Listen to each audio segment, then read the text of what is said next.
Alors on va arrêter pour la petite pause classique. Bonjour à tous et bienvenue pour le morning meeting Daily FX de 11 heures. Est-ce que vous avez l'image? Est-ce que vous avez le son? Donc bienvenue pour un morning meeting spécial débriefing post-FOMC. Nous sommes donc jeudi 20 juin. Jeudi 20 juin, hier soir, le grand Manitou, chef du monde de la planète financière, a parlé et grand Manitou a dit « Nous payons du doll. Dollar is the king ».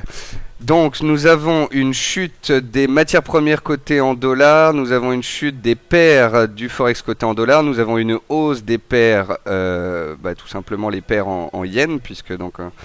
on a une baisse du marché obligataire, on a le Bund qui a touché un support, on a les indices qui lâchent. Donc on va revenir là-dessus tout de suite. Alors, est-ce que l'image et le son sont bons pour tout le monde? On me dit OK. D'accord. Alors, ma question actuelle, s'il est possible d'aborder ce sujet, porte sur US Oil. On achète sur les cours ou pas? Pas encore.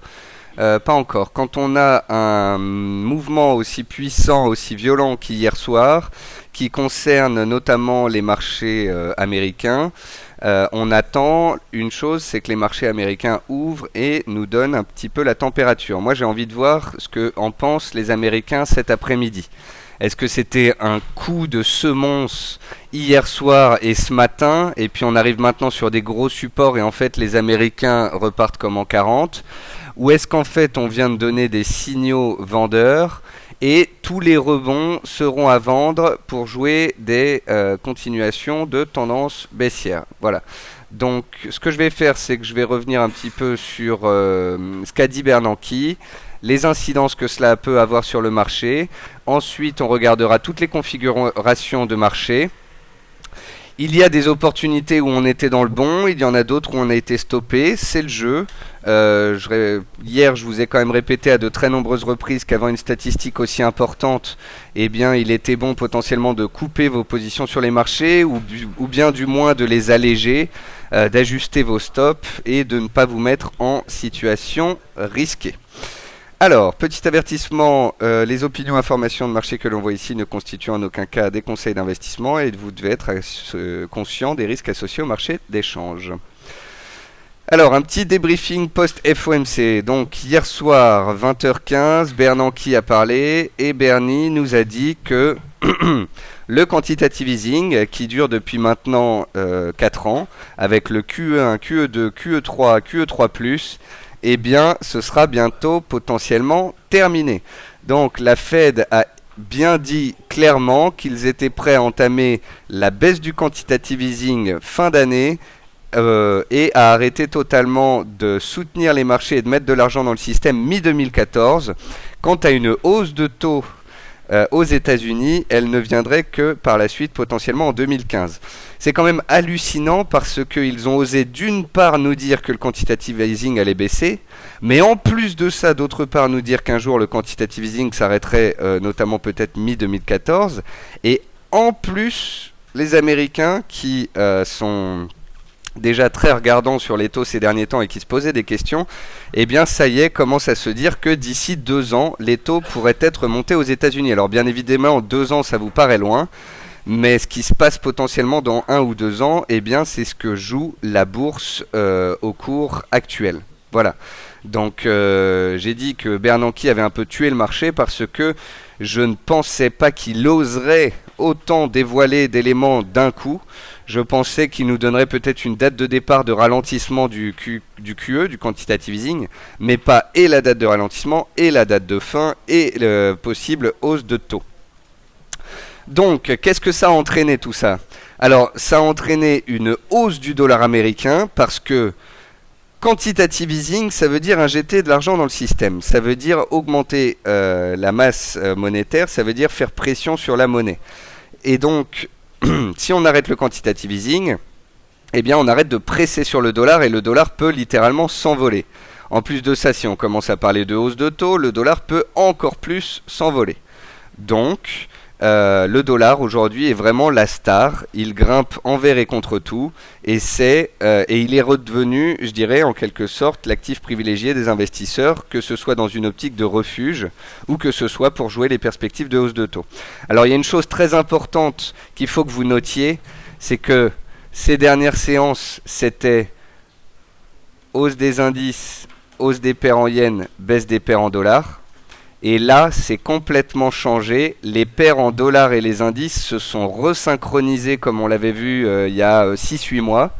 Donc maintenant, vous avez baisse des paires en dollars, baisse des métaux qui cotent en dollars, baisse des indices et parallèlement hausse des paires en yens, puisqu'il y a une très forte hausse du dollar contre le yen. Et donc on a les paires en yens qui sont montées.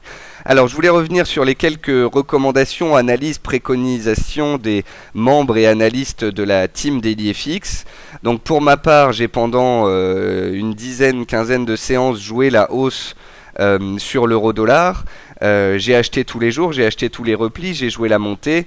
Il fallait bien que le manège à un moment s'arrête et que il n'y ait plus de chaises au jeu des chaises musicales. Donc hier soir, je n'ai pas pu m'asseoir. J'ai pris mon stop. Le marché s'est violemment retourné. Ça a donc invalidé les perspectives haussières de court terme. Ça a entraîné des perspectives baissières de court terme. Et à ce moment-là, tout simplement, moi, je me suis retiré du marché.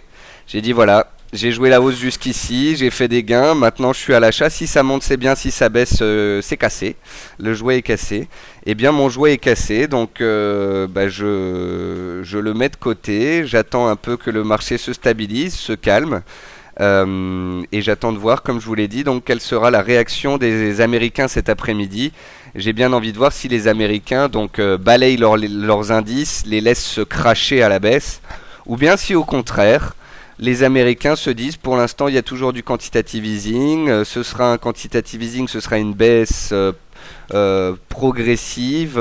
Donc potentiellement, en fait, si les indices américains ne lâchent pas littéralement cet après-midi, peut-être qu'on a eu une grosse secousse hier soir et aujourd'hui, et puis qu'on va se stabiliser le temps d'avoir des nouveaux chiffres macroéconomiques qui sortent, des nouvelles statistiques pour pouvoir driver le marché. Donc euro-dollar, mon jouet est cassé.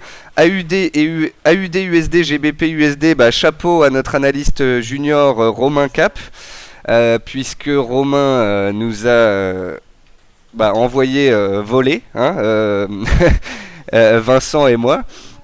Donc si vous voulez, en fait, il y a des choses sur lesquelles on a été bon ces derniers temps, mais Romain, lui, avait vraiment un scénario baisse potentielle de l'eurodoll sous un 33,90, il avait fait une alerte, baisse de l'AUD dans le sens de la tendance de moyen terme puisqu'il est vendeur depuis 1,02, baisse du GBP USD, il avait fait une alerte, c'était avant-hier il me semble.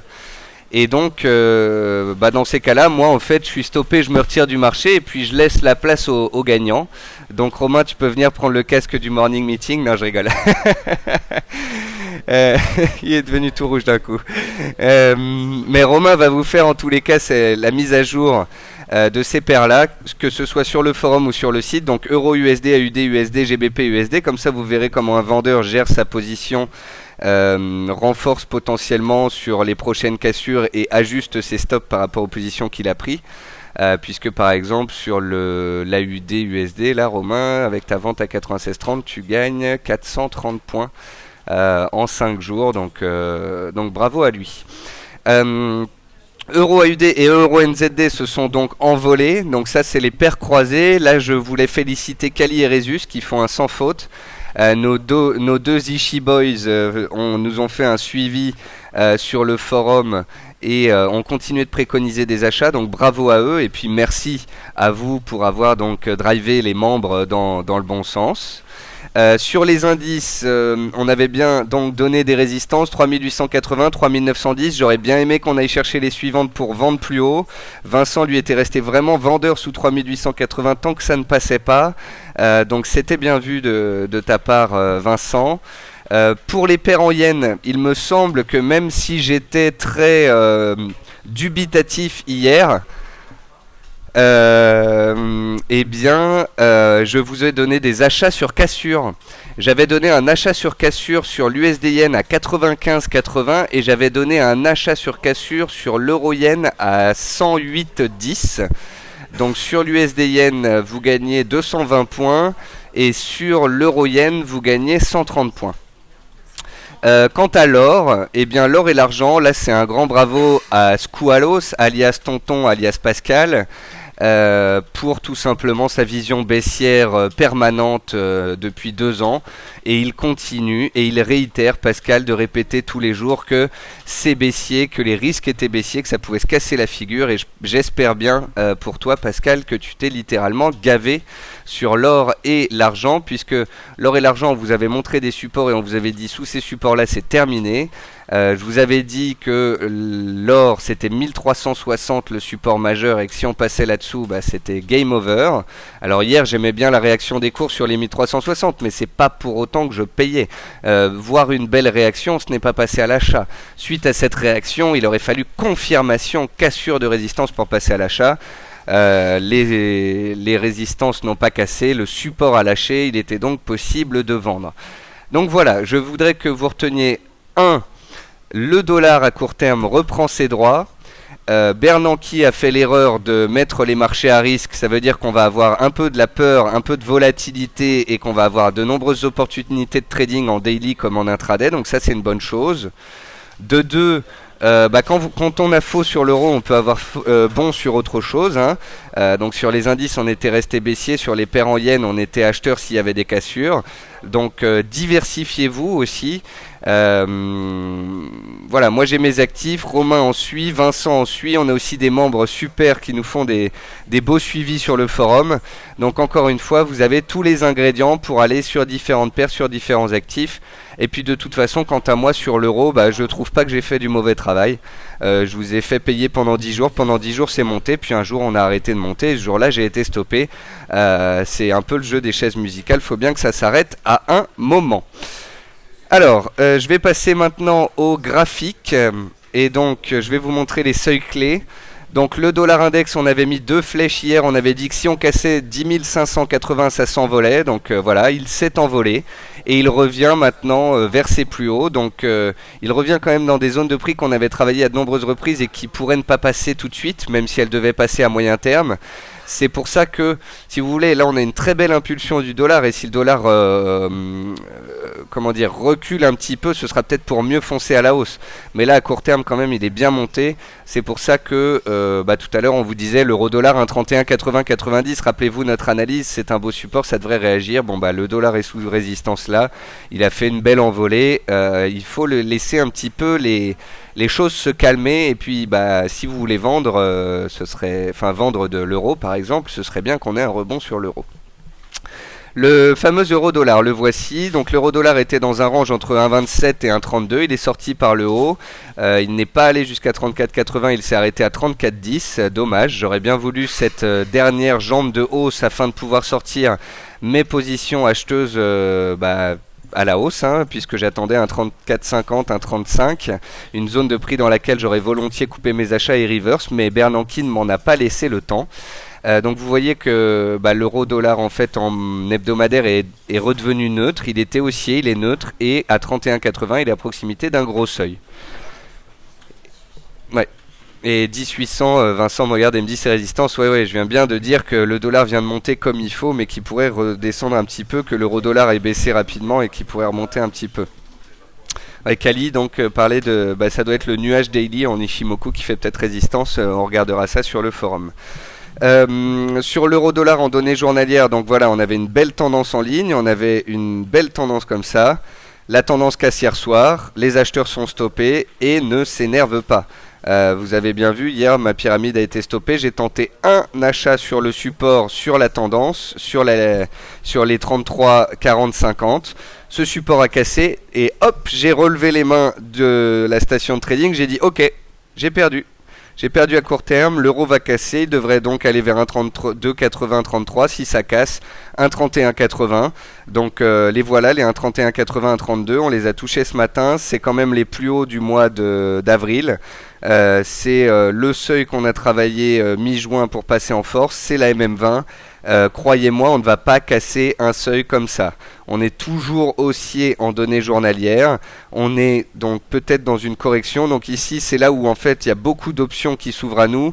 Option 1, ça n'arrive pas à tenir et puis on casse le support et on continue de baisser en direction d'un 31. Option 2, on rebondit à un 33 pour mieux rebaisser par la suite. Et c'est là où en fait ceux qui n'ont pas joué la baisse dans la descente escomptent un rebond technique pour pouvoir se placer. Option 3, c'est un point bas et on repart en direction des 1,34 comme en 40. Mais bon, pour l'instant, cette option, elle est entre parenthèses, entre guillemets, parce que on attend de voir un petit peu la force des acheteurs et la façon dont les Américains vont réagir cet après-midi.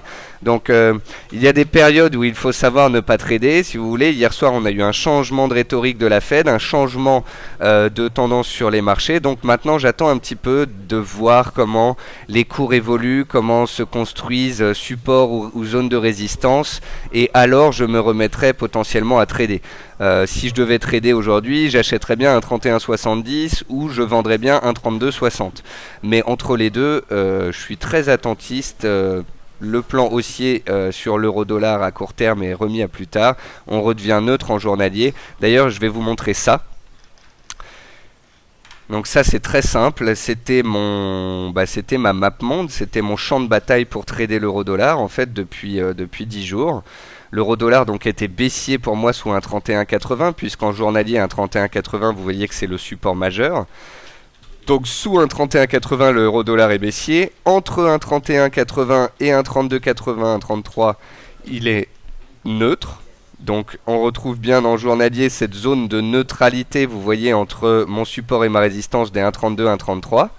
Et au-dessus des 1,32,80, il est haussier. Et au-dessus des 1,34,30, vous voyez, j'avais mis zone visée en journalier, y faire attention. Bon, bah ma zone débutait à 1,34,40, on s'est arrêté à 1,34,20. J'étais pas si loin que ça, ils n'ont pas voulu me donner les pips restants. Donc voilà, c'est neutre ici. Donc si ça accélère qu'on casse 31,80 avec fracas, ça devient baissier, on peut accélérer direction 1,30,30. 1,31 déjà, 1,31,10 me disait Vincent, c'est 50% de retracement de la hausse. Puisque n'oubliez pas, hein, là on a perdu 200 points, mais on en avait gagné 800 avant. Hein, donc 1,31,10 c'est 50% de retracement de toute la hausse. Et 1,30,30, vous voyez, c'est le support suivant. Donc là, vous avez ma carte sur l'euro-dollar. Soit on tient, on remonte vers un 32,80 et c'est peut-être un point de vente pour jouer la baisse. Soit on baisse, on casse 31,80, ça casse, ça accélère, auquel cas on vend. Soit on revient vers un 31,70,80, ça tient et là ce sera peut-être un point d'achat pour payer pour jouer le rebond vers un 32,79,80. Donc voilà mes zones, c'est ce que je vais surveiller. J'attends vraiment de voir comment les Américains vont digérer le fait que Bernanke leur coupe l'herbe sous le pied, leur retire l'argent qu'ils donnaient gratuitement sur les marchés tous les jours. Et alors je serai plus enclin à soit payer les 31,80, soit vendre sur rebond ou sur accélération pour jouer la baisse. La livre, vous avez un beau suivi sur le site qui avait été fait par Romain. Je pense qu'il va le remonter sur la file GBP USD. Donc Romain qui avait prévenu de l'alerte baissière donnée il y a 2 jours.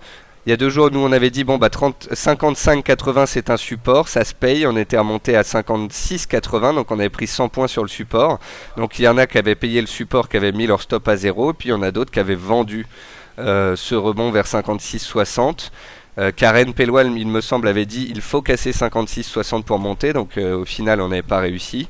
Et puis Romain donc avait dit si au final 55,80 casse, on accélère direction 54. Donc voilà qui est fait, objectif touché. Donc Romain va vous faire, je pense, une mise à jour. Pourquoi la livre rebondit ce matin? Parce que la livre reste haussière. Elle est montée, je vous rappelle, de 1,50 à 1,5750. Elle vient de retracer à peu près la moitié. Elle est posée sur un 1,54 qui est un seuil d'importance où on retrouve la MM20 et en plus on vient d'avoir une statistique supérieure aux attentes qui est tombée ce matin.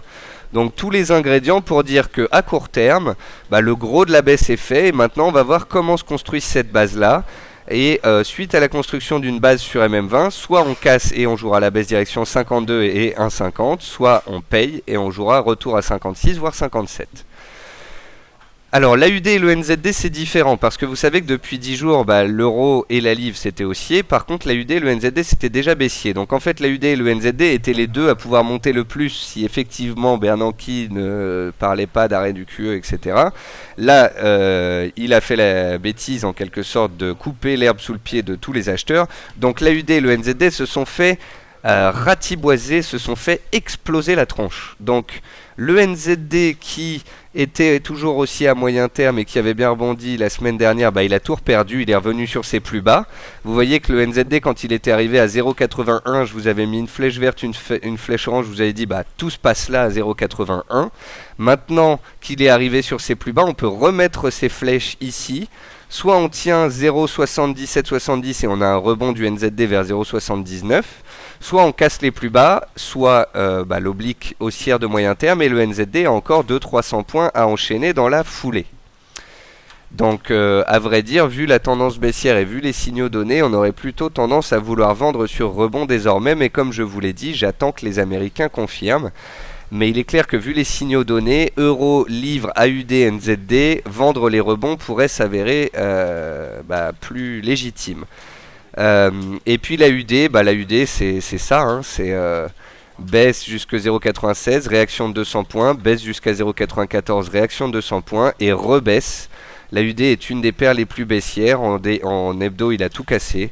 Donc théoriquement il pourrait dans les semaines et mois à venir tout simplement aller en direction des 0,80, 0,85, peut-être encore 500 à 1000 points à perdre. C'est ce que vous avez écrit Romain la semaine dernière, il vous avait dit 1000 points, 1000 pips de plus. Un actif sans parachute, c'était le titre de Romain, donc bien vu à lui. Alors l'USD-Yen, je vous avais dit que c'était baissier, je vous avais dit que ça pouvait repartir à la baisse tant qu'on était sous 95,70 et que parce que j'avais peur d'une remontée de l'USD-Yen, parce que hier, vous voyez, j'étais quand même pas serein, hein. Bon, l'euro tenait son support, etc. Mais les paires en Yen, quand j'ai vu la tronche qu'elles avaient, je me suis dit, oh là, ça c'est baissier, mais on pourrait reprendre 200 points, que ce serait pas, ce serait normal, ce serait légitime. Je rappelle que la paire USD-Yen est une paire haussière à moyen terme, qu'elle a pris 3000 points à la hausse, elle en avait perdu 1000. Comme je l'ai dit, une paire qui est dans une tendance haussière aussi forte qui a perdu 1000 points là, on reprend 200, ça se fait comme deux coups de cuillère à peau. Donc 95,70, vous pouvez retourner voir ça dans le forum, hein, vous allez voir les points que j'ai fait hier dans la section USD-Yen et Euro-Yen. Et je vous avais dit USD-Yen achat si 95,70 casse. Et Euro-Yen achat sur cassure des 128. D'ailleurs vous remarquerez que j'ai changé un petit peu le forum. Ici on est en train de refaire la rubrique éducative, c'est pas encore fait mais on a enlevé des menus. On a remonté toute la partie analyse en haut du forum puisque c'est là où vous passez 95% de votre temps. On a mis toutes les stratégies dans autres stratégies, on a juste laissé Ishimoku et les Harmonic Patterns qui sont les deux stratégies sur lesquelles on a les meilleurs intervenants et le plus de ressources. Et donc voilà, on a changé un petit peu l'ordre du forum, mais sinon ça reste la même chose, c'est juste pour améliorer la visibilité. Donc voilà, si vous avez payé hier de l'USD-Yen 95,80, vous gagnez 220 points, vous pouvez prendre des bénéfices parce qu'on arrive sur MM20. En fait, de la même façon que l'euro et la livre arrivent sur des zones clés, sur lesquelles on peut réagir, et bien l'USD-Yen là a fait 4 séances de hausse, a touché sa MM20, donc il faudrait ne pas être trop gourmand. Si vous voulez payer de l'USD-Yen sur repli, eh ben l'USD-Yen il peut se replier vers 97 avant éventuellement de repartir à la hausse. Donc ne pas oublier de remonter ses stops et de prendre des gains sur les possibles achats. Et l'euro-yen, vous voyez, l'euro-yen il a cassé 128,10 hier et puis il a pris 140 points, donc il en a même pris 180 au plus haut, donc la stratégie sur l'euro-yen était bonne aussi. En fait j'avais fait ça un petit peu pour me prémunir, hein. Si je me faisais dégommer sur l'euro, fallait bien que je puisse prendre ou aider à prendre le pas sur d'autres actifs, donc j'espère que certains ont peut-être fait des achats sur cassure sur les paires en yen et ont fait des beaux gains. Néanmoins là à court terme, vous voyez mon euro-yen, j'ai l'oblique de soutien ici qui avait été cassé, qui fait maintenant résistance à 130. On vient de reprendre 500 points en 5 jours. C'est pas que je dis de vendre, mais je dis prenez vos bénéfices sur les achats. En fait, moi je suis totalement neutre dans pareille situation. On était baissier depuis 15 jours, on a eu un rebond technique, ok, on vient de reprendre 500 points, ça devrait se stabiliser. Donc j'attends maintenant soit des replis significatifs pour payer, soit des excès haussiers pour vendre, mais au cours actuel je ne fais rien. Et puis la livre yen, bah, c'est une des 3 paires en yen que je suis, hein. Donc si on était acheteur sur l'USD yen, euro yen, on était bien évidemment sur GBP yen et aussi. USD CAD magnifique, envolé. Donc il y a eu reflux du pétrole, hausse du dollar, donc l'USD CAD en profite. Est-ce que ça voudrait dire que l'USD CAD va potentiellement rattaquer son haut de canal baissier de moyen terme? Donc je vous remontre la configuration sur 3 ans sur l'USD CAD. L'USD CAD est enfermé dans un canal baissier. Je pense qu'on va faire un point là-dessus sur le site. Parce que ce soit Ishimoku, le chartisme ou autre technique de trading, si l'USD CAD devait casser les 0,420 puis les 0,540, l'USD CAD pourrait s'envoler à 1,10, 1,08, 1,10. Donc ça fait 400 à 500, 700 points de potentiel. Donc comme je vous l'ai dit il y a 2 semaines, 1,0420, grosse résistance, ça ne passait pas, je vous ai dit, ce serait pas étonnant qu'on y reflue. Par contre, si on y retourne à pleine balle, passez-moi l'expression, si on y retourne à pleine vitesse, qu'il y a de l'aversion au risque sur les marchés, que le pétrole lâche, alors là, l'USD 4 s'envolera. Donc, on verra. On demande des confirmations, comme je vous l'ai dit. Je vous ai dit au début de ce morning, voici ce que les marchés ont choisi comme option à court terme depuis 24 heures. Voici les incidences que ce que Bernanke a dit. Voyons maintenant comment le marché digère, comment les US agissent. Donc le pétrole, le voici. Alors beaucoup de gens ont demandé à Vincent est-ce qu'on peut payer le pétrole parce que nous étions plutôt favorables à un achat sur repli à 96,50, 97 ces dernières séances. Donc 96,50 on y est. Mais pourquoi on y est? On y est parce qu'il y a de l'aversion au risque et parce que le dollar explose littéralement à la hausse. Donc on a perdu le soutien des indices, qui jusqu'ici soutenaient la hausse du pétrole, et on a perdu le soutien du dollar. Donc il ne nous reste plus que le fait que le pétrole est un des actifs les plus haussiers, et les tensions en Syrie. Ce sont les 2 choses qui nourrissent la hausse du pétrole. Donc si vous voulez, moi personnellement, j'ai juste envie de descendre mes seuils de surveillance d'un cran. Je préfère en fait attendre de voir le pétrole réagir sur 96,30 et reprendre 96,80 par exemple pour payer 96,80 sur une remontée horaire une fois qu'on a touché un seuil et que ça repart. Pourquoi est-ce que je préfère faire ça? Parce que je pense qu'on peut aller à 95. Voilà. Donc Vincent m'indique de regarder la moyenne mobile à 20 jours. Donc la voici, et donc en fait vous voyez, si les indices américains devaient baisser cet après-midi, si l'aversion au risque devait continuer, eh bien on pourrait aller un cran plus bas. Et donc on pourrait aller en direction des 95, 95, 50 et de la MM 20 jours. Et bien moi si je voulais acheter du pétrole, j'en achèterais là. Donc je vais attendre gentiment cette zone des 95-50 pour payer éventuellement du WTI sur repli significatif. Quant au Brent, je pourrais vous indiquer une zone d'achat, mais le Brent il est moins bien puisqu'il sous-performe. Donc je préfère payer du WTI dans tous les cas. Concernant le cuivre, il est sorti de notre triangle. Le cuivre qui était un des actifs les plus baissiers, il faisait partie des métaux, il est sorti de notre triangle. Il a bientôt atteint la zone qu'on avait donnée avec Vincent à 3,06. Et il y a de très grandes chances que les 3,06 cassent, hein, Vincent, vu la vitesse à laquelle on arrive là-dessus. Ça m'étonnerait pas que si on casse 3,06, on aille à 2,90. On y aille rapidement, quoi. Le gaz tient bien. En fait, si vous voulez, on était acheteur de gaz et on était acheteur de pétrole parce que c'est les 2 actifs libellés en dollars qui sont les plus puissants. Vincent, vous avez d'ailleurs écrit une analyse sur le site pour vous dire, nous on paye l'énergie, mais pas les métaux. Donc c'est une analyse qui avait été faite dans les matières premières. Et Vincent, vous avez dit, on paye du pétrole et on paye du gaz. Alors, il y a marqué, il faut être long du WTI et du gaz en titre, ça ne veut pas dire qu'il faut payer au cours actuel. Ça veut dire, nous sommes longs depuis un certain temps, puisqu'on avait payé 3,80 sur le gaz et on avait déjà donné le pétrole à 92, puis à 94, puis à 95. Et vous voyez, dans l'analyse de Vincent, il y a marqué pétrole, un point d'achat à 96,40. Donc 96,40 sur le pétrole, on y est. C'est le point d'achat premier. Si certains l'ont payé, vous voyez, ils ont payé le point bas. Donc Vincent, pas mal, hein, les 96,40. Donc soit ça tient là, ça repart, vous mettez vos stops à 0. Soit ça ne tient pas là, ça casse, vous prenez un stop de 30-40 points et on attend les 95-50 sur MM20. Et donc voilà, vous avez le gaz qui tient très bien alors que tout se casse la figure. Donc vous voyez qu'on n'est pas allé sur n'importe quelle matière première, hein. On est allé sur les énergies, gaz et pétrole, parce qu'on savait que sur les métros il y avait trop de risques.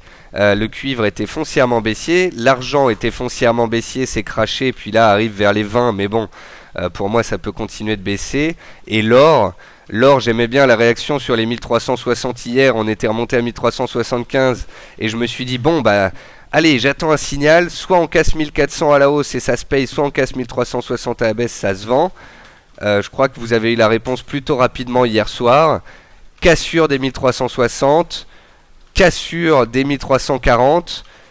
Souvenez-vous de Kali qui a écrit une analyse sur l'or et qui a dit un pip sous les 1320 et c'est la fin du jeu.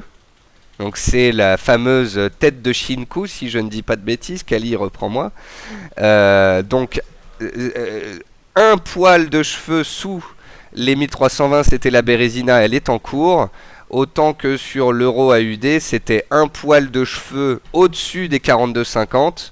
Et c'était l'accélération haussière. Hier, on a cassé 42,36, donc c'était ça. Un pip au-dessus de 42,36 et on accélérait. On a pris 160 points dans la foulée. Donc désormais, en fait, les résistances deviennent zone de soutien. Et bah, l'envolée pour l'instant de l'euro AUD continue. Donc encore chapeau à Kali et Resus ici. On a, je crois, fait une mise à jour sur les paires dollars australiens. On a fait une mise à jour ce matin pour dire donc hausse de l'euro AUD, hausse de GBP AUD, baisse de AUD USD. On a repris les graphiques. Donc c'est Vincent qui a fait les graphiques pour faire le suivi en quelque sorte de ce qu'avaient dit Kali et Resus. Et puis on avait mis aussi le graphique de Romain de sa fameuse analyse vendeuse qu'il a depuis 1500 points. Enfin 1000 points. 1400. Purée. Ensuite, donc or, bah, c'est la fin. L'or me demandait pas d'objectif théorique. Ça peut aller à 1250, 1200, 1150. C'est horrible. C'est une des configurations les plus baissières du marché d'échange. En mensuel, c'est absolument horrible. C'est la fin de la hausse de l'or partie des 300 $, direction 1900. On aurait pu baisser à 1350, rebondir et repartir. En fait, non. L'or, c'est terminé. L'or va peut-être aller à 1000 $. Le dollar, je pense, va monter dans les semaines et mois à venir de toute façon parce que le quantitative easing se finira et que les hausses des taux prévaudront. Donc pour moi, l'or, c'est bel et bien fini. Tout rebond se vendra, même des accélérations se vendent. Et la hausse de l'or à moyen long terme, on n'est pas prêt d'en reparler pour le moment. Concernant les indices, pour finir, alors les indices, ils sont là. Ah oui, alors je voulais parler du Boon. Donc le Boon a touché un support à 142, faut le savoir, c'est un gros support. Il y a peut-être un truc à faire ici, soit acheter pour jouer le rebond, soit vendre la cassure si ça casse.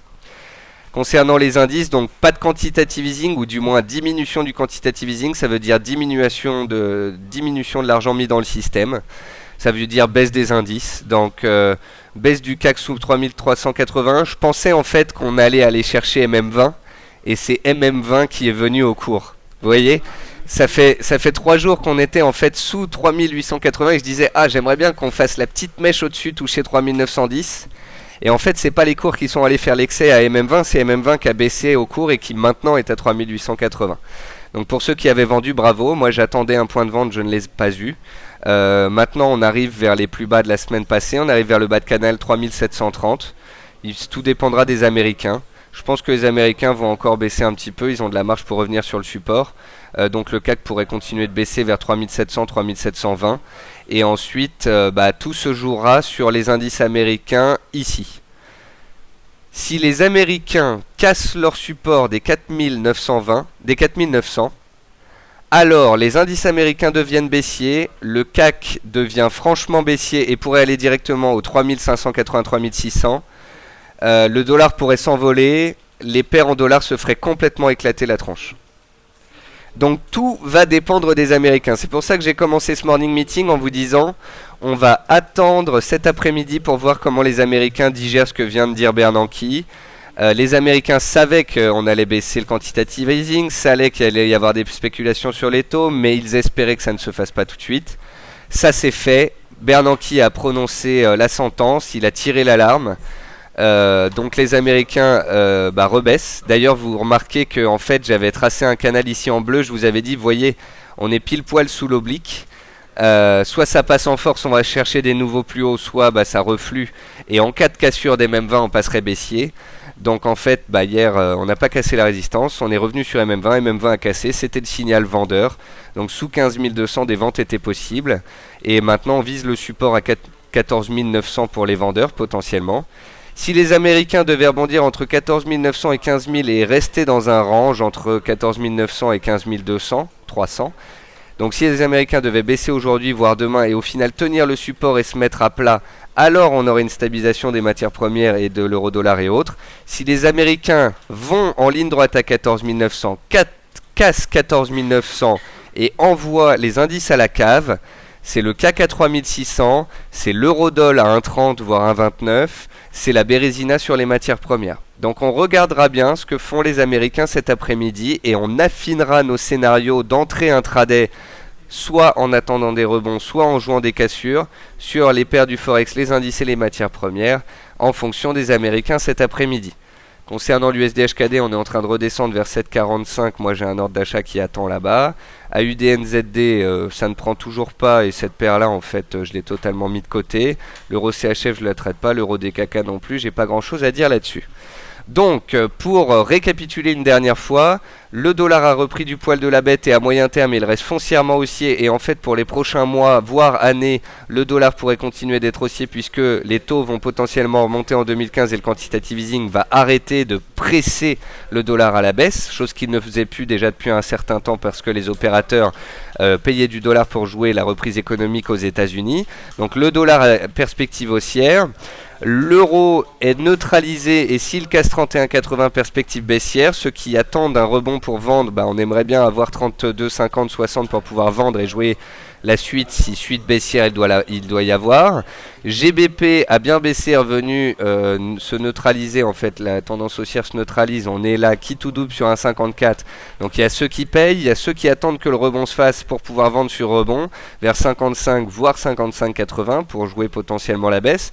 Donc c'est là où c'est à vous de voir. Ne me dites pas sur le forum, ne me dites pas dans les jours à venir, l'euro doit baisser parce que c'est baissier. Pour l'instant, l'euro, il est aussi en journalier, il est posé sur support. Le gold a cassé 1300, me dit-on, mais ça c'est légitime. De toute façon, c'est la Bérésina, on va aller à 1002 ou 1100, je sais pas, mais de toute façon, c'est horrible, c'est le truc le plus baissier, le plus dégueulasse que j'ai vu sur mes graphiques. C'est une traînée de sang sur les graphiques. Donc ne soyez persuadés de rien. Je ne suis pas en train de faire le mauvais joueur, de vous dire attention l'euro reste haussier. Non. L'euro en données journalières tant qu'il sera au-dessus des mêmes 20 jours et tant qu'on sera au-dessus de 31,80 est haussier. Ça c'est l'analyse technique qui le dit. Moi ce que j'espère c'est que on va rebondir pour pouvoir potentiellement vendre. Parce que à vous dire vrai, c'est quand même pas très beau tout ce qu'on vient de faire là. Et vous voyez les 34,20 où on a échoué, c'était mon oblique qui passait par tous les plus hauts depuis un an. C'est ça. Donc en fait l'euro il est en tendance haussière journalière, il revient à 31,80. Soit il casse 31,80 et j'essaierai d'attraper une vente sur cassure, soit il rebondit en direction d'un 33 et je le vendrai sur rebond. Je suis pas encore sûr de moi dans le fait que j'ai envie de vendre l'euro, de vendre la livre et de jouer une baisse forte. Mais bon, vu ce que vient de nous dire Bernanke, vu ce qu'il vient de lâcher comme bombe sur les marchés, je crois que les marchés vont vraiment avoir du mal à tenir, les indices vont avoir du mal à tenir, les paires en dollars vont baisser. Et rappelez-vous bien, les corrélations ont changé, avant les indices et les paires en yens allaient ensemble. Et là on revient complètement sur des corrélations qu'on avait il y a encore 6 mois, 1 an. Quand les indices baissent, les paires en dollars baissent. On revient dans un marché binaire. On était dans un marché d'appétit pour le risque où tout était rose, tout était bien dans le monde des bisounours. Et là, en fait, c'est le marché binaire. On passe directement à très pessimiste, plus de QE, plus d'aide sur les marchés, des indices à risque, des paires en dollars qui lâchent et des indices corrélés aux paires en dollars parce qu'il y a de l'aversion au risque. Donc voilà.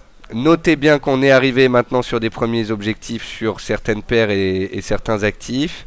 Ne payez pas de l'AUD et du NZD, c'est les plus baissiers. Si vous voulez payer, c'est de l'euro ou de la livre, mais de toute façon là c'est trop baissier pour payer. Moi je paye pas un truc pareil. Si vous voulez vendre, vendez potentiellement sur rebond, sinon ça se fera sur cassure.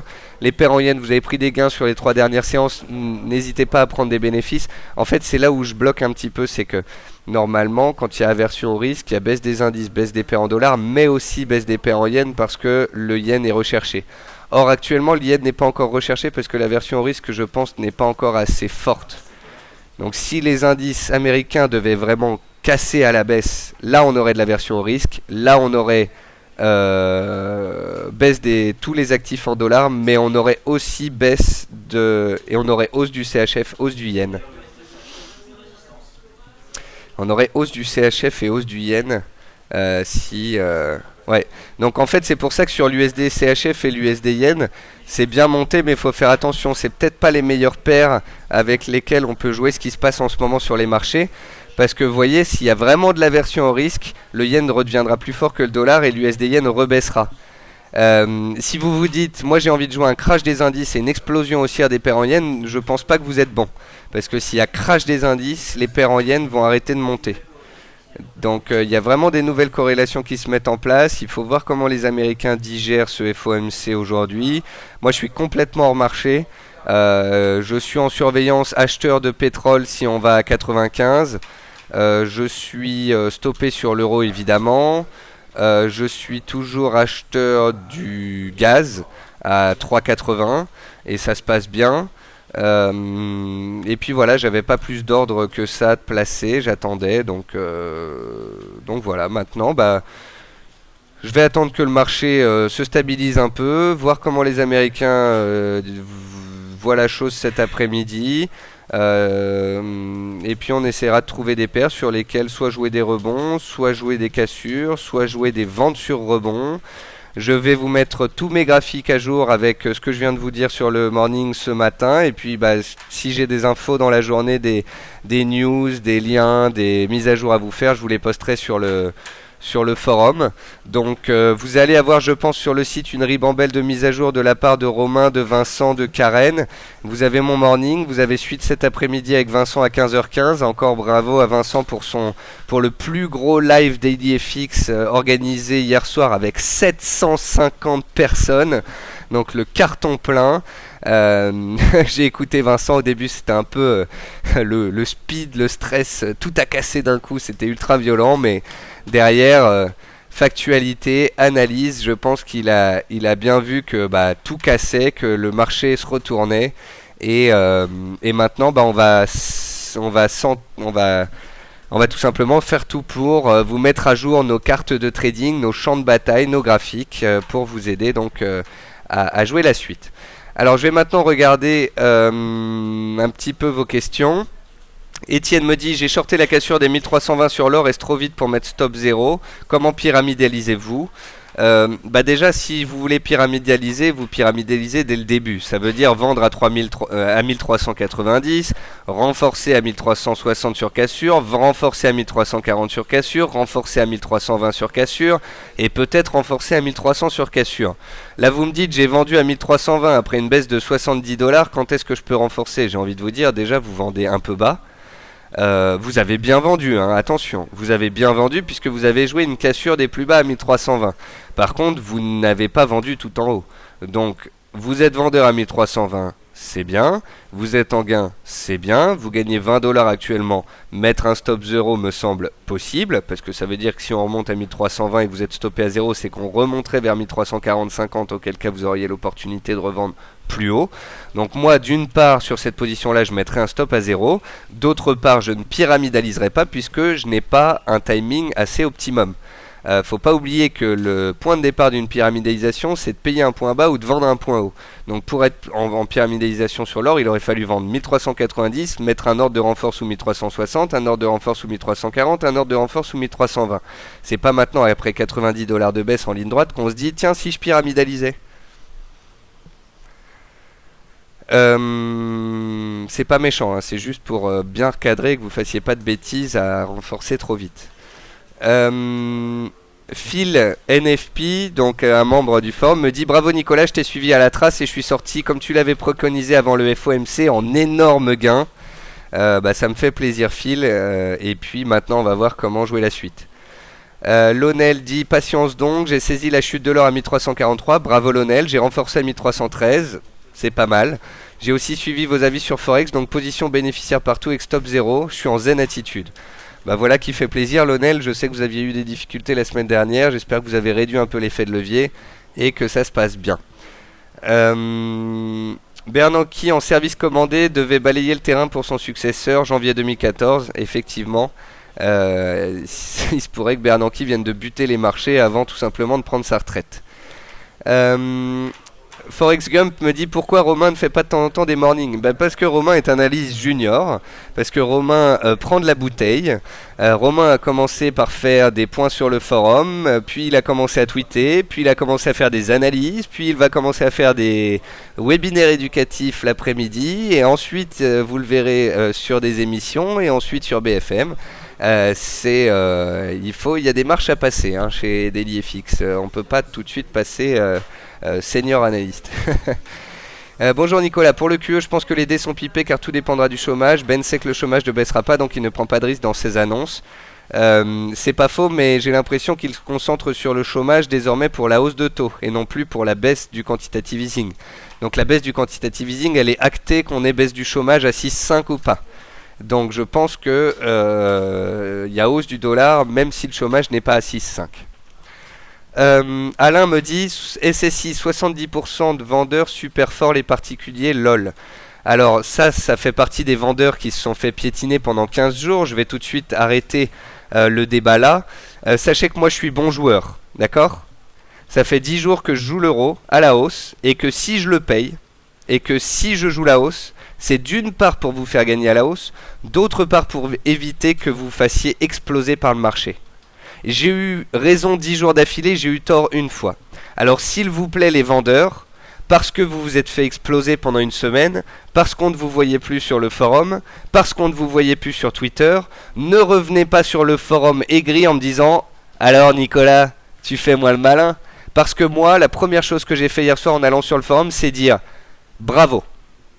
Bravo aux vendeurs, bravo ceux qui avaient des plans, bravo ceux qui ont tenu, bravo ceux qui ont mis des ordres sur cassure.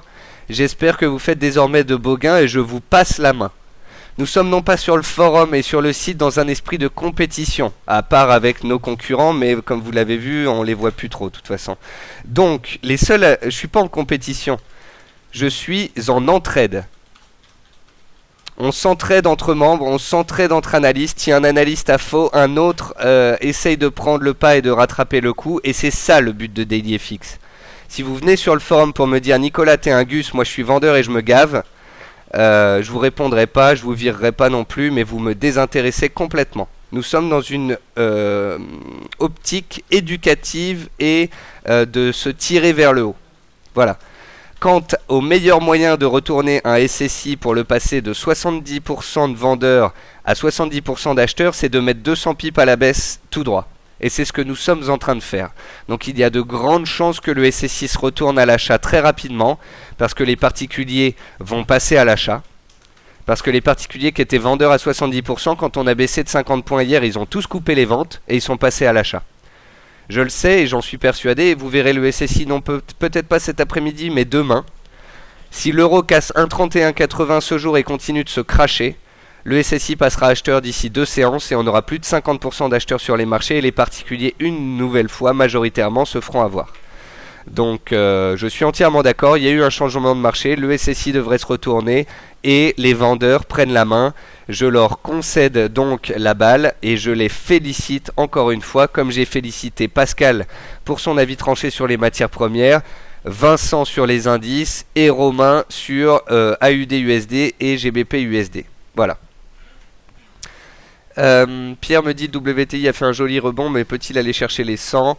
Le WTI à 100 s'est mis entre guillemets à moyen terme parce que on est sorti d'une structure par le haut, mais là on est en train de la réintégrer. Moi j'attends 95, 95, 50 pour tenter un achat. Je pense qu'on sera à 95 quand les indices américains seront sur leur zone de soutien.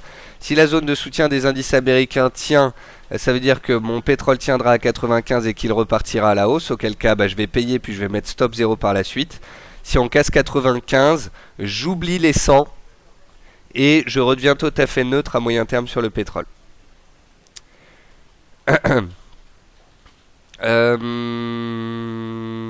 Nicolas, je suis chez un broker français. Hier, je n'étais pas devant le PC à 19h, mais à mon retour vers 20h, j'ai trouvé un trader sell limit est déjà programmé à 19h16 alors que moi j'ai rien fait.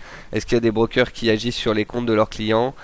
Bah écoutez, on a eu tout ces derniers temps, hein. On a eu des brokers qui ont fermé, des brokers qui sont partis avec l'argent de leurs clients, des brokers qui ont dit qu'ils étaient en Angleterre ou en France alors qu'ils sont à Chypre, des brokers qui tradent pour leurs clients. On a même des brokers qui ont envoyé des newsletters à leurs clients pour leur dire achetez l'or, mettez tout votre compte dessus, allez-y, ça va exploser à la hausse. Donc je ne sais pas quel est votre broker, mais si vous avez des doutes, n'hésitez pas à changer. Comme je le dis souvent, je suis pas un envoyé commercial des FXM. FXM c'est le meilleur broker du monde, j'ai pas besoin de les vendre. Allez chez nous ou chez un autre broker français. Tout ce qui m'importe, c'est que vous, lecteurs et traders particuliers français, vous n'alliez pas chez ces brokers d'options binaires ou ces brokers en carton à l'étranger. Vous allez chez IG Market ou Saxo Bank, ça va me faire un peu suer. Mais au moins, vous serez chez un broker qui tient le choc. Vous ne serez pas chez des guignols. Voilà. Après, bien évidemment, si vous aimez bien nos ressources éducatives et que vous trouvez légitime d'aller chez le broker qui vous fournit toutes les suivis de marché, là, vous me ferez plaisir en venant chez FXM, bien évidemment. Alors, y a quelqu'un qui me dit tu en es où de ton mitraillage sur le WTI? Bah, c'est remis à plus tard. Ne soyons pas bêtes. Je vous ai dit que je surveillais hier et avant-hier un éventuel repli vers 96, 50, 97. Les indices se crachent, le dollar explose. Bien évidemment que j'ai pas laissé mes ordres d'achat en mode tout va bien, je vais bien. Soit mes positions ont été clôturées hier, soit j'ai des ordres sur lesquels je suis toujours en gain. J'ai été stoppé sur l'euro, je suis toujours en gain sur le gaz, je suis toujours en gain sur l'USDC HKD, et c'est les seules positions que j'avais. Le pétrole, c'est que tant que les indices restaient haussiers, j'achetais sur repli. Si les indices se cassent la figure et le pétrole aussi, bien évidemment que je change ma stratégie. Ne soyons pas bêtes. Le cuivre, on me dit que qu'en pensez-vous, faut-il acheter? Le cuivre est une des configurations les plus baissières des marchés. Donc non, je n'achète pas ce support. Canadien me dit Nicolas, est-il judicieux de penser que les Américains ne laisseront pas casser leurs indices car ils sont très patriotes? Je pense que les Américains ont été assez patriotes depuis 6 mois, 9 mois pour faire monter les indices américains comme des débiles de 30% alors que leur perspective économique ne s'améliorait pas et que le quantitative easing devrait s'arrêter à terme. C'est pour ça que pendant des semaines je vous ai dit que les indices américains ne devraient pas aller plus haut et que le CAC au-dessus de 4000 était une hérésie. Donc qu'on ne commence pas à me dire que j'étais un acheteur d'indices et un acheteur des marchés en général. J'étais acheteur d'euros parce que c'était haussier. Sur les indices européens comme américains, vous savez que je suis un des plus gros vendeurs du marché. J'ai encore rencontré les journalistes de BFM cet après-midi hier, et d'ailleurs je passerai sur BFM 3 fois cet après-midi. Les indices européens et américains, j'ai été un des principaux analystes français à dire que ça allait se cracher et qu'il fallait les vendre à tout prix, hein. Donc on peut pas avoir raison tout le temps, on peut pas avoir raison partout. Tous les jours pendant 10 jours j'ai fait gagner 50 points sur l'eurodoll, j'en ai perdu 30 hier soir. Il est où le problème?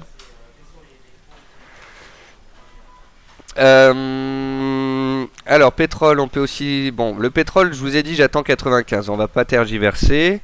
Man me dit hier j'étais acheteur d'euros comme toi, t'as dit que ça allait sûrement monter, donc moi je suis toujours acheteur, qu'en penses-tu?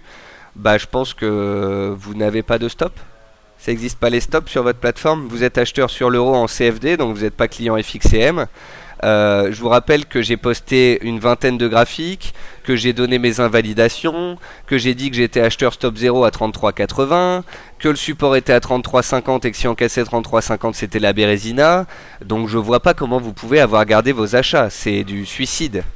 Moi j'étais acheteur avec un stop à 0.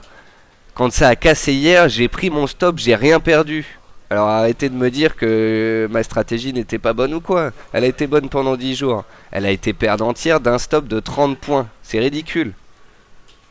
Si vous êtes toujours à l'achat, c'est que vous n'avez pas mis de stop, c'est que vous ne connaissez pas le trading, c'est que vous ne connaissez pas l'analyse technique, et c'est donc que vous tradez sans les connaissances suffisantes pour pouvoir bien intervenir sur les marchés. Donc vous coupez vos positions parce que vous allez vous faire éclater, et vous apprenez à trader en démo, et ensuite vous reviendrez trader en réel. Voilà. En plus, ce genre de message, je suis pratiquement persuadé que ce n'est pas un membre du forum qui l'écrit, ni une personne qui suit le morning meeting au quotidien, parce que les personnes que je forme et les personnes qui m'écoutent, elles tradent avec des stops. Et ça ne m'étonnerait pas qu'on ait des concurrents qui soient sur le morning en train d'essayer de me mettre des petits bâtons dans les roues. Sauf que quand je dis les concurrents, eux, ils étaient acheteurs d'or, acheteurs de 4,40 depuis 2 semaines, et vendeur d'eurodoll depuis les 1,32. Donc vous m'excuserez, mais moi depuis 1,32 je suis haussier. Donc voilà. Enfin bref, on va pas rester là-dessus. Je vous ai dit, moi je redeviens factuel, j'ai des stops qui ont été pris, je vais refaire mes plans, je vais refaire mes graphiques, je vais refaire mes trucs. Ceux qui sont contents parce qu'ils ont vendu et qu'ils ont gagné, je les félicite et je vous invite à mettre à jour vos plans de trading, à donner vos gains et bravo à vous. Voilà. Par contre, ceux qui vont s'amuser aujourd'hui à seulement appuyer sur le fait qu'on avait tort sur certains scénarios, c'est que vous avez absolument rien compris à la bourse, et dans ces cas-là, je vous répondrai pas. Pourquoi la paire USD-HKD est-elle la seule à ne pas monter? USD-HKD, c'est vraiment une paire qui n'a rien à voir avec le marché, hein. C'est une paire complètement décorrélée. Alors Panthère me dit, à mon goût, Vincent était trop émotif. Effectivement, Panthère, c'est un des premiers lives de trading de Vincent. Vincent vous a fait des analyses très bien ces 3 dernières semaines. Je vous rappelle qu'il est chez DailyFX depuis 1 mois. Il essaye de faire des points de l'après-midi, parfois des points trading, parfois des points analyse. Il vous fait de nombreuses analyses. C'était son premier live. D'un coup, il a vu le compteur exploser et les marchés bouger dans tous les sens. Donc effectivement, il y a eu un peu d'émotion, un peu de perte de self-control au début, mais bon, je pense que par la suite, il a su gérer, su mettre à jour ses configurations, vous apporter quand même des éléments, et je souligne quand même la performance. Voilà. Résus me dit, après 7 étoiles, il y a quoi? Bah après la 7ème étoile, c'est la 8ème, et je t'invite au resto quand tu veux, Résus. Tu passes à Paris, ce sera avec grand plaisir qu'on ira se faire... bon bah des restaurants 8 étoiles il n'y en a pas, mais bon, t'auras ta 8ème étoile et ton resto. Quel sera le point de vente prochain sur AUD-USD? Bah pour ça vous allez sur la file AUD-USD, vous en discuterez avec Romain, puisque c'est Romain le patron sur l'AUD-USD. Bonjour Nicolas, tu parles de hausse des taux, quel taux d'intérêt ou les taux des obligations? Je parle des taux d'intérêt qui devraient monter aux États-Unis d'ici 2 ans si la croissance revient et que les chiffres sont bons. Bien évidemment, je n'y crois pas, mais ce que je sais, c'est que le marché sait maintenant que les taux peuvent monter. Donc ça pèse fortement sur les marchés. Bonjour Nicolas, sur quel point peut-on shorter l'or dans les jours qui viennent? Bah on verra. Parce que si on reprend 1300 en clôture, et ben on vendra sur rebond les 1325. Par contre, si on remonte à 1310 et que demain on accélère qu'on casse 1290, ce sera peut-être 1290 à vendre sur cassure. Faut attendre la clôture du jour en quelque sorte pour avoir les cours de demain. Pour l'instant, j'attends de voir comment les marchés stabilisent, accélèrent ou non, comment les Américains sentent le truc. Voilà. Bonjour, mais comme quoi le SSI n'est pas fiable à 100%. Mais le SSI, vous savez, c'est un outil qui sert à trader en swing, hein. Et le SSI, comme je vous dis, l'euro il est toujours haussier tant qu'il est au-dessus d'un 31,80. Donc si l'euro devait remonter aujourd'hui et puis repartir de plus belle à la hausse, le SSI n'aurait pas tort. Le SSI ne se retournera qu'une fois qu'on aura cassé les supports et qu'on sera reparti. C'est un peu comme un croisement de moyenne mobile courte et longue. Il n'a pas les points hauts, il n'a pas les points bas, mais par contre il a la tendance. Donc si le SSI d'ici 2 jours nous dit que 70% des particuliers sont désormais à l'achat, bah alors on jouera la baisse pour la suite. En fait, on n'attrape jamais les points hauts et les points bas sur le marché. Ce qui est intéressant, c'est de jouer les suites. Vous voyez ici entre un 28 et un 30, moi je savais pas. Par contre depuis un 30 j'ai été haussier jusqu'à un 34. À un 34 je me suis fait avoir. On baisse à un 32. Si on remonte à un 32,50 et que je vends, je vais peut-être pouvoir jouer la baisse de un 32,50 à, imaginons, un 29.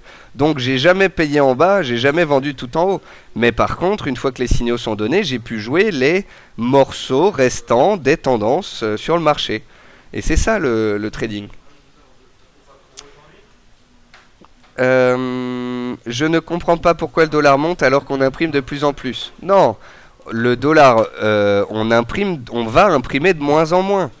Jusqu'ici, on imprimait de plus en plus, et hier soir, Bernanke a dit on va imprimer de moins en moins. Donc le dollar rebondit, c'est tout à fait légitime. Galant me dit je pratique le trading depuis très longtemps et personne n'est malin sur le marché, on a tous tort et parfois raison, il faut juste tenter d'apprendre et construire sa méthode avec patience. Voilà le type de message donné par des traders qui ont un petit peu de bouteille, merci à vous. Lionel, belle leçon de morale, dire les choses permet d'avancer, le comportement de l'équipe FXM explique à 99% ma présence ici, merci à vous. Salut Nicolas, penses-tu que GBP USD on peut jouer la baisse dans une optique moyen terme? Ça en prend tournure en tous les cas de plus en plus et c'est là-dessus que Romain a écrit son analyse vente GBP. Romain va remonter ses analyses dans Twitter.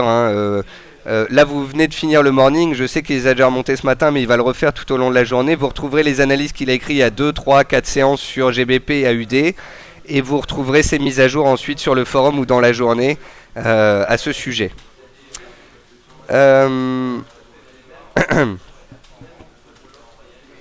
Au passage, FXM, meilleure plateforme, bon bah ça on sait. Ton ordre USD HKD est-il passé? Je ne pense pas pour le moment. Il est à 7,55,59, on a fait 7,55, il est à 7,55,51, on a fait 55 au plus bas. USD Yen, t'as une banque centrale qui imprime, l'autre va arrêter. C'est pas faux Sandrine. Donc l'USD monterait, le Yen baisserait. Mais je pense que cette hausse serait potentiellement parfois neutralisée et moins violente et moins puissante parce que s'il y a aversion au risque, Sandrine, le yen sera plus fort que le dollar. Merci Nicolas pour ta réponse. Je suis chez le broker AvaTrade, ancien AvaFX. Il pratique aussi les spreads fixes la journée et variables la nuit. Bon, vous savez à quoi vous en tenir. Concernant Ava, je crois qu'ils ont la plupart de leurs clients qui sont en train de les clitter. D'ailleurs, on a des énormes clients qui sont venus nous dire bonjour ces derniers temps parce que justement, ils avaient peur des perspectives de ce broker. Donc, il n'y a aucune régulation et nous, on a des gestionnaires de patrimoine de fonds qui avaient atterri chez eux et qui maintenant changent de bord pour venir chez un broker solide. Nicolas, à quelle heure tu passes sur BFM? Je passe principalement à 17h30-35 pour parler de la clôture de ce soir. Nicolas, que penses-tu d'un ordre d'achat à 31,10? Je ne suis pas depuis le début de la semaine sur un 31,80, mais vu le graphe et la conjoncture, je doute d'un 31,80. Alors moi, je pense qu'on va réagir sur un 31,80, mais que c'est vraiment du timing très court terme. Ensuite, si ça rebondit, on pourra tenter des ventes vers 32,60. Et si ça baisse, 31,10 pour un achat, pourquoi pas. En fait, le 31,10 à l'achat pourrait se faire si on y va cet après-midi. Imaginons que cet après-midi, d'un coup, ça chute, on arrive à 31,10. Là, ça peut se tenter à court terme. Petit achat spéculatif, stop 20-30 points. Rappelez-vous, si vous faites de l'achat ou de la vente à contre-tendance, ne pas oublier le stop et bien gérer votre money management. Et j'ai Fred qui me dit, ceux qui ont suivi ont fait du fric, les autres n'ont qu'à se plaindre, n'ont qu'à te suivre à la lettre. Alors me suivre à la lettre non, puisque hier je n'ai pas su moi-même couper avant le NFP l'ensemble de mes positions, le FOMC, mais bon, on va dire que c'était le fameux faites que je dis pas ce que je fais, on a rigolé de ça sur le forum tout l'après-midi. J'ai parlé des différentes techniques, du fait qu'on pouvait couper 20%, couper 50%, mettre les stops à zéro, couper avant de reprendre après la stat ou non. J'ai donné toutes les techniques, j'ai parlé aux débutants. Pour moi, je pense avoir fait ce que j'avais à faire. Voilà. Marc dit très très bien le live d'EliFX, merci. Très très bien le live de Vincent, merci d'EliFX. Bon voilà, moi ce que je fais maintenant c'est que je vous envoie vers la file Eurodol où je vais mettre ma mise à jour. Vincent a mis sa mise à jour, Romain a mis sa mise à jour, les membres mettent leur mise à jour. Effectivement, j'espère que tout ça se passe dans la bonne humeur et non dans la moquerie. Ce serait un petit peu dommage. Retrouvez Resus Kali sur les paires en Euro AUD, Euro NZD qui ont la cote. Retrouvez aussi Kali, je pense, sur l'or vu que son alerte est passée. Retrouvez Squalo sur l'or et l'argent qui cartonne. Retrouvez Vincent et moi-même sur le pétrole qu'on discute de cette fameuse zone d'achat potentiel à 95, 95, 50 sur le pétrole. Retrouvez Romain sur GBP, USD et AUD, USD. Voilà. Et ah oui, Thierry me dit on a prévu un voyage aux Maldives avec Romain grâce à la baisse, mais tu peux venir quand même si tu veux. Bon d'accord, bah écoutez, faudra que je vois si j'ai le temps, hein, parce que bon, si Romain n'est pas là, je vais avoir beaucoup de boulot puisqu'on est quand même une équipe où on compte chacun les uns sur les autres. Romain en plus mérite ses vacances, donc si vous voulez l'emmener Thierry, emmenez-le. Et puis nous on se contentera d'une bouteille de champagne. Mireille me dit j'aurais bien aimé savoir ce que c'est une diminution. Je suis curieuse. Une diminution de quoi, Mireille? Panthère, tu peux regarder le graphique USD HKD en 5 minutes. J'ai vraiment un problème sur les cours. J'ai vu en dessous de 7,75-50. J'ai pas besoin de le mettre en 5 minutes. Hein. Une bougie daily et une bougie 5 minutes, c'est la même chose. Je vais me mettre en 6 heures. Ah oui, vous avez un plus bas à 7,75-53 en achat, en vente. Mais en achat, le plus bas, il est à 7,43,55. Il faut changer les boutons A et B ici, achat-vente.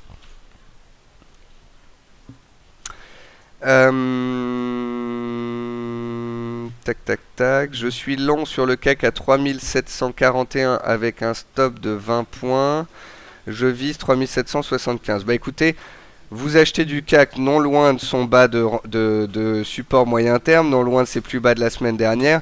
Si vous faites ça avec un stop, un objectif, c'est que vous avez un plan de trading. Que puis-je vous dire de plus? Je ne peux pas vous dire faites donc, bravo ou etc. Moi-même au cours actuel, je n'ose pas trader. Parce que les US vont arriver et vont soit entraîner un rebond de court terme pour peut-être vendre plus haut, soit entraîner une accélération baissière que j'aurais du mal à prendre. Donc au cours actuel, je ne fais rien. Mais si vous avez un plan de trading, un stop et un objectif, alors vous avez tout compris. Voilà. Et le Bund, me dit Vincent, qu'est-ce qu'il nous fait?